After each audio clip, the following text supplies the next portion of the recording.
Yeah, let me just open and say a few things. What's up, guys? Good to be with everybody. Hope everybody is safe and look forward to getting back to where we can do this in person here at some point soon. It's obviously been a few months since we've been together. I do want to spend a quick moment to just thank our fans. Since we're turning the page and moving on to this year, I want to thank them for their incredible support last year. We all of our numbers were up in terms of attendance and sellouts, and they were really critical during our stretch run in February and March.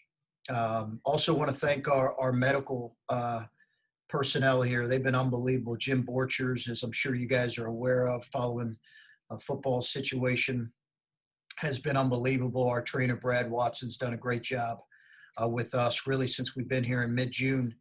And I think Gene Smith has really led our entire department in an excellent way through all of this as we've moved forward. So excited about the return of college football, excited about the return of our Buckeyes, and can't wait to watch them. That was obviously a big moment for all of us a couple weeks ago. Our guys have been on campus, like I said, since about mid-June, and they've done an exceptional job following all the protocols here. They really have. We have not had to be shut down. Our guys have been able to work out, albeit differently and not as in larger groups, but they've done an exceptional job following all the protocols. They really have. I've been really impressed with our leadership. I'll talk about more. I'm sure there'll be some questions about our guys. Of our 14 players, we haven't had a chance yet to have a full team healthy workout. We've still had at least 3 guys out in all of our workouts, and I can get to some specifics if you'd like. But really excited about coaching this group, and feel really good about our leadership with some of our older guys. But obviously, we need to get fully healthy, and we certainly have some questions that we need to continue to answer as a group. And as far as our schedule is concerned, I'll get specific if you'd like. It's pretty fluid right now, guys, because of the changes that have been made within the number of games you can play. It's a really fluid situation. So I'll leave it at that and open it up for questions. Yeah, we'll start with Adam Barker. Chris, thanks for doing this. Good to see you. I guess first off, you mentioned having 3 guys out, and I was going to ask about like Musa and Seth, but where are you from a health standpoint? How is everybody doing, and do you expect to have a full roster when you start practice here in about 2 weeks? Yeah. Good to see you, Adam. I think I'll take each guy's situation as it is. As far as Seth is concerned, he's made good progress following his most recent surgery, which I believe was in January. He's made good progress. But I think right now, while he's made progress, I think in terms of being ready to play actual games in late November, I certainly think that is in question whether he'll be ready for that. At this point, I'm not sure he will be ready, and I think he probably feels the same way. He's going to need more time than that, but we'll know more obviously in the coming weeks. Justice is cleared and has been doing regular full activities for a couple weeks. Musa has not been cleared yet, and I do think that his return could be potentially he's a little further along than Seth, but he's not been able to do workouts yet. We'll see as far as the start of practice. I think there's a possibility with him with the start of practice. You touched also on the schedule a little bit, and obviously it is a fluid thing, but can you discuss what's as you have to try to decide what to do with some of the games? I mean, the games that you're contractually, I guess, obligated to play is a pretty daunting schedule. What are you looking to do with the games you still have flexibility for, and what's sort of your philosophy as far as what the schedule is going to look like?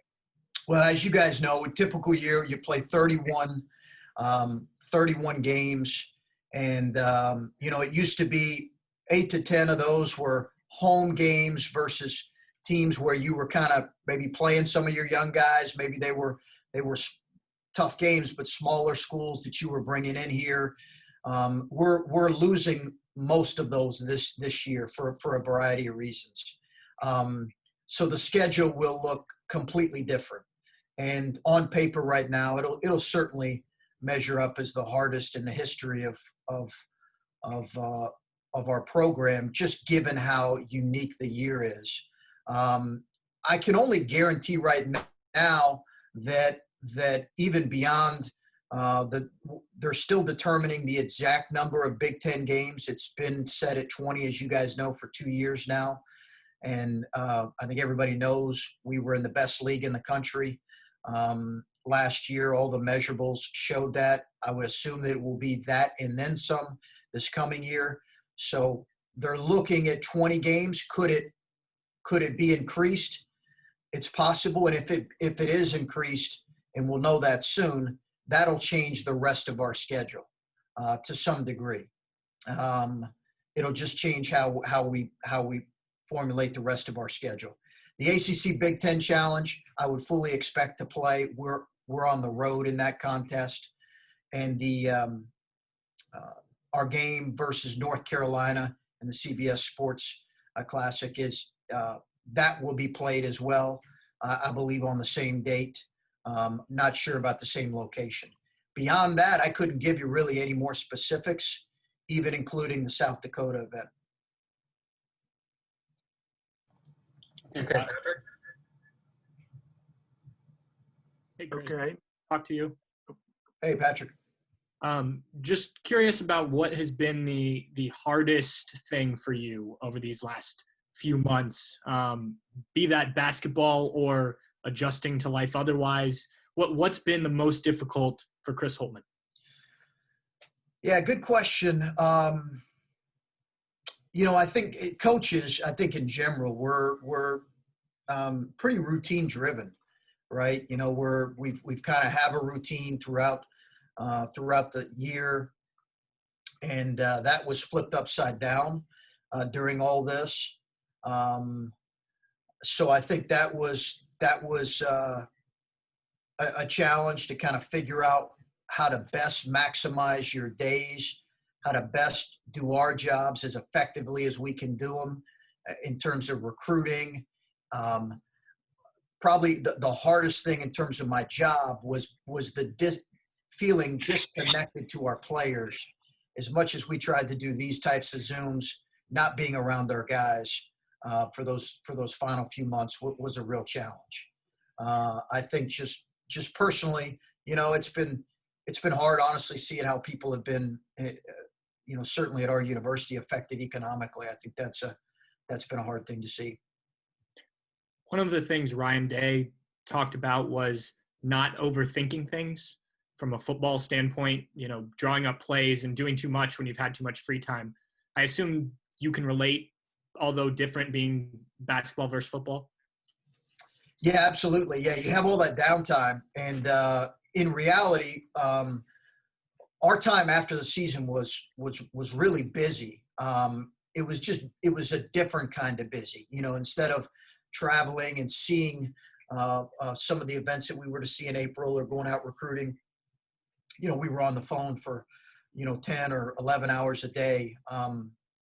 So it was a different kind of busy. And then some of our slower periods, which typically happen around June, you can drive yourself crazy a little bit. I think we've all probably considered about 5 different offenses and defenses we're going to run this year. I think most coaches have done that with their downtime, and we'll see how beneficial it proves. Thank you. Okay, Bill Landis. Hey, Chris.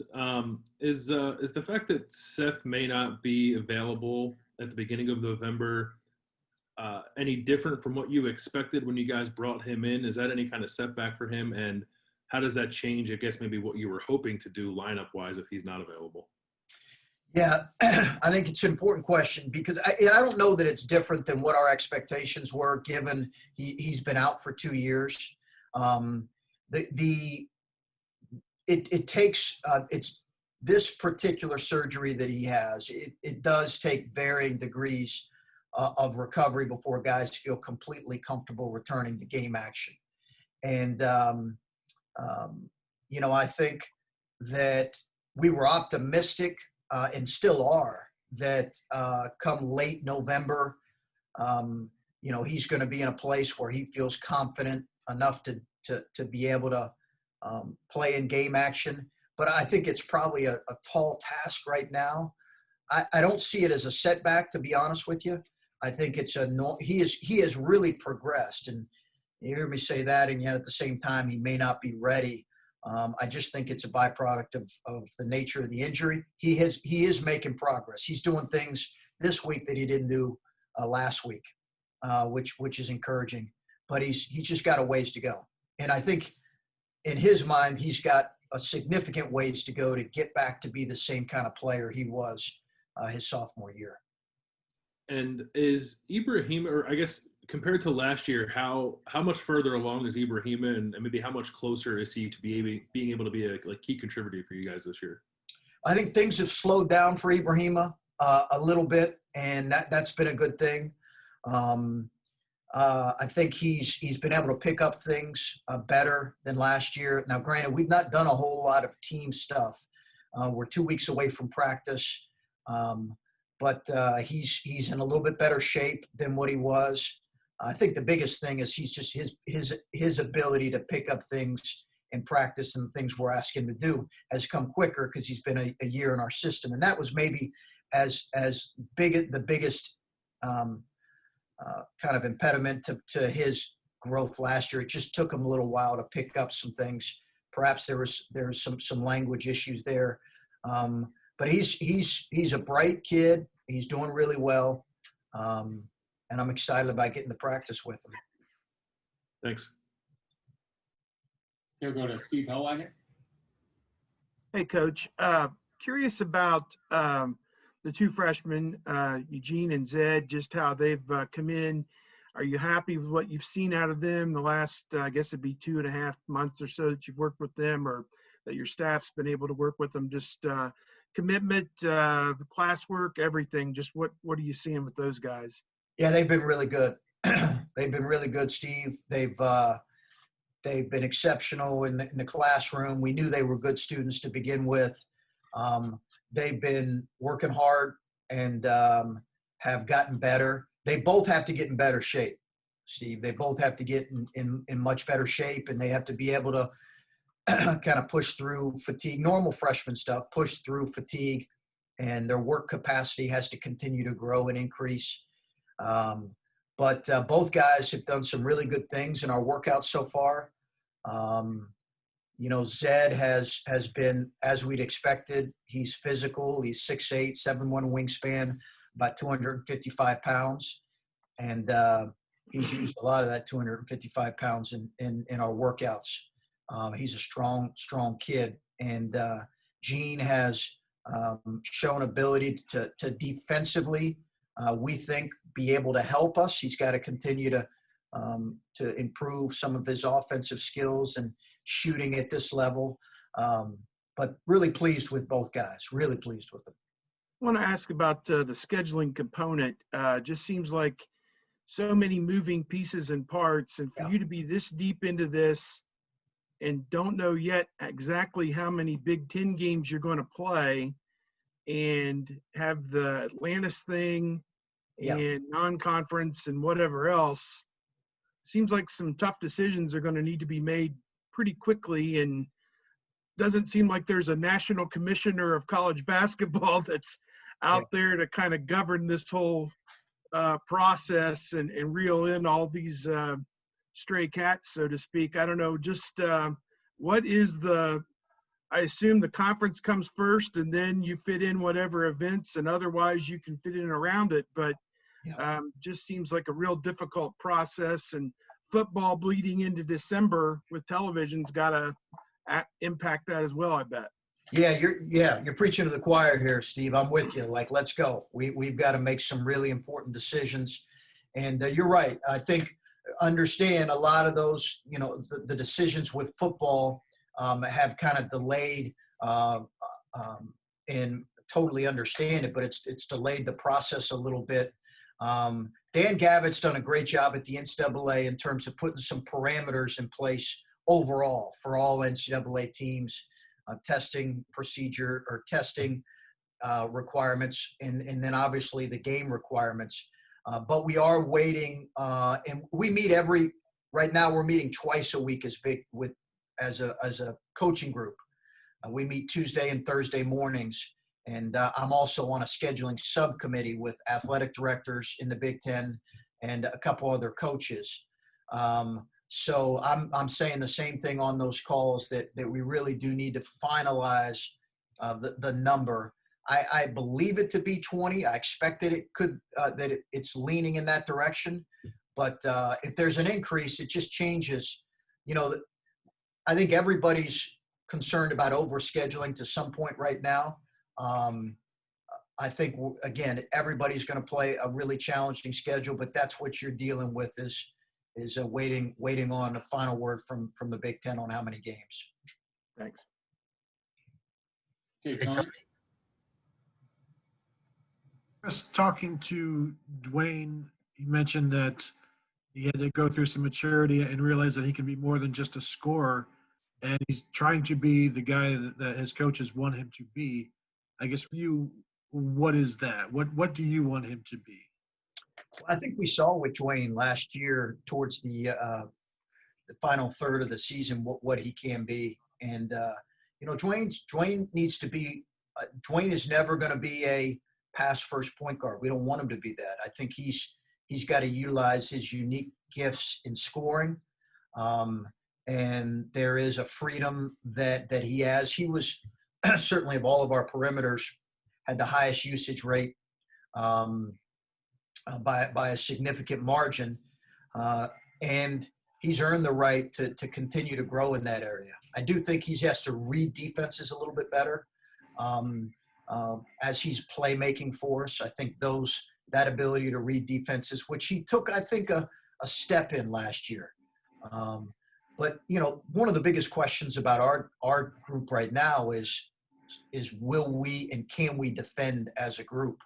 I think offensively, if we're healthy, last year we were third in the league in offense. I think we have a chance. We lose two tremendous players in Caleb and Andre in terms of just shooting the ball and their ability to stretch the defense. But I think those guys were also exceptional defenders and had great size. So my challenge for Dwayne is to grow in that area of defense and just continue to be him. I think he took major steps last year. You look at his step from freshman to sophomore year, it was significant. And we wouldn't have been in the position we were towards the end of the year without him taking a real step forward. And then with CJ, he's talking about this is his last go around. What does it do for a head coach when your point guard has that kind of urgency, when he knows this is it? Well, we've talked about it. He's a terrific kid. He is an exceptional leader. I think he really does embrace kind of how we want to do things. He's an everyday guy. He also was another one, and really, it was really good to see him and Dwayne flourish kind of together last year in the backcourt. They really did in our stretch run. So we're going to need him to take another step forward in every area, be a little bit more consistent shooting the ball, be a little bit more highly detailed defensively. Sometimes he's going to guard the best perimeter, and continue to lead at the high level he has. But I love where he's at right now. Thank you. Okay, Colin? Hey, Chris, you had mentioned just there about losing two 40% 3-point shooters and Caleb and Andre. And I know last year you guys were top 3-point shooting team in the Big Ten. And when you lose guys like that, and obviously you're bringing in Seth, but there's uncertainty there. Where do you think this outside shooting has to come from? When I know how much you guys put an emphasis on efficiency and hitting those outside jumpers is key to winning. Yeah, it's a good question. I think that's that's what we've got to continue to evaluate. Where is that going to come from? I don't know that the source is going to come directly from two guys like what we lost. Listen, Caleb Wesson is the best shooting big in the NBA draft right now. He is the best shooting big in the NBA draft. 106 threes last year. He took 14 as a freshman. Took 106 threes last year at 43%. Shot 43% overall, 43% in league play. He's the best shooting big in the NBA draft. So that is, that is something, and you combine that with Andre's efficiency. I think it'll be spread out among other guys. Again, that's where CJ's going to have to improve. Kyle Young has shot the ball exceptionally well. And everything we have from three, everything we've evaluated this summer, everything we've charted, and we chart every shooting drill. And he has been top 4 on our team in 3-point shooting. But I think it's going to have to come from him. It's going to have to come from EJ. Justice has shown the ability, and then obviously Justin Arns is going to have to provide some really valuable things in that area, and he shot it exceptionally well. And I wanted to ask about EJ too, because we saw last year that the leap he made at the end of the season was obvious, but has he maintained that development track where he can be that kind of guy that you need him to be to reach the ceiling that you're hoping for this year? Yeah, he'll be critical for us. There's no question. I think that we talked about that last year. I think it's a big jump to go from where he was to say, lead you in scoring every night. I think that's a significant jump. What I think he's going to have to be is on a consistent basis. He's going to need to be one of our better players, and on both ends. And that means his game is going to have to continue to grow. He's going to shoot more from the perimeter than he ever has. He's obviously going to be utilized through the post more than he ever has. He's got to continue to guard with more versatility than what he did last year. But he's in better shape. He is a more consistent in his effort than certainly what he was last year. And I'm excited to see what these next 2 months of kind of preparation are for him, because as you mentioned, he's going to be critical. I think we have to understand he's still a sophomore, but he's certainly going to be a more featured part of what we do this year, because we're going to need that. And to ask a quick follow-up on Caleb, since you brought him up, what has it been like to see him go through this, extended draft process, and how involved have you been, and how many times have you made that pitch that you just made to us? Well, I don't know if it's a pitch. Perhaps you look at it as a pitch, but feel free to tweet it out if you'd like. I just believe that, honestly, guys. I do believe when I look at some of kind of his comparables in the NBA draft, that I think he's got the best touch of any big guy. And I think it hurt a little bit the fact that he's not been able to get in front, and people have not been able to physically see how big and long he is. It's one of the things last year, the guys at Boston, the first thing they said to me after his workout was, he's bigger than we thought and longer than what we thought. So it's been good. I've certainly stayed in touch with him, but I've also kind of let him pursue this. But I've been in touch with him and Keith and Stephanie more right after the season, as we were hearing more from agents and trying to do some digging with potential NBA organizations. But we certainly talked to a number of teams, and I know he's had a number of interviews with teams, and I have shared the same thing I said to you. Appreciate it. Okay, we have time for a couple more. First from Stephen Means, and then Adam Gardner. Hey, Chris. Just obviously when it all gets healthy and you get a full roster going, this roster just looks a lot different than the rosters you've had in the past year. I mean, there's a lot of guys here who are 6'6" to 6'9", and they're not necessarily post players. I asked Kyle this question. I'll ask you as well. Do you see that more as a benefit on the offensive end or the defensive end? Well, I think time will tell. It's a valid question, because I think how are we going to – we're certainly going to look differently. And to your point, when you look out on the floor, you don't see someone with quite Caleb's length and size and physicality outside of Ibrahima, but you do see a lot of guys between really 6'4" to 6'8". You know, Seth is all of 6'8". So we have a lot of guys in those sizes. I think what it could allow us to be potentially is play a little bit differently offensively. I'm not saying we won't play through the post, because we will. We have guys that are really good in there. EJ's really good in there. Zed is really good in there. So we have some guys that are good in there, but I think it'll allow us to open the basket a little bit more offensively. Obviously, my concern is being able to impact 2-point field goal percentage, which we've always done really well defensively. That's probably my biggest concern, how it'll affect that end. And you talked about Dwayne and him, you know, maybe focusing on some other things as well as just scoring. Does it help that, I mean, you had guys like Justice and Seth who, as bigger guys who can also do some of those things, he doesn't necessarily have to feel like he's the only perimeter player who can consistently, you know, create his own shot? Yeah, you know, we really do see Justice as a bit of a playmaker for us. Even though he's 6'7" and a bigger guy, you know, JT, when he was here our first year, we played him a good amount at playmaking positions, even at the point spot. He's not identical to JT. JT had such an incredible motor, as we all know. And their games have some similarities, but they're different players. But we do see him as playmaking through him. We're going to need that. We're thin at the perimeter positions. We have put in a waiver for Jimmy Sotos, but we don't have a word on that yet. But we've, you know, we're a little bit thin on the perimeter, so I think we will utilize Justice and some playmaking ability along with Dwayne and CJ and Abel. Thanks, Coach. Okay, Adam.